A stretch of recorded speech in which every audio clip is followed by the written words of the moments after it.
WhatsApp guys, সব খ্যারিয়ত। 11 তারিখ ছিল ভাইয়ের পোতে, ওটাই আজকের ব্লগে তোমাদের দেখাবো। হারি মন্দিরে প্রায় 200টা সিঁড়ি উঠে দেখি এখানে মণ্ডপ সাজিয়েছে। এবার বলো গাইস আমাকে কেমন লাগছে।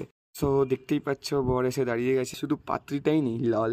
দেখতেই দেখতে সব পৈতের নিয়ম শুরু হয়ে গেছে। মাও ভাইকে হলুদ লাগিয়ে দিচ্ছে, তারপর তেল দিয়ে কলাই মাখছিল। ছোটবেলায় আমিও এটা করেছি। তারপর মামা দেখি পুজোতে এসে বসেছে। পৈতিটা প্রায় বিয়ের মতনই, সব নিয়মই হয়, বাট শুধু পাত্রীরই অভাব থাকে।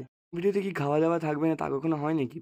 মনে খুব ইচ্ছা হলো, তাই 500খানা সিঁড়ি উঠে ভোলে বাবা দর্শন করতে গেলাম। ওপরের সিনটা দারুণ ছিল। নেমে দেখি এখানে তো ভাইয়ের চুল কাটা হচ্ছে। সব বিউটিফুল টাকলু।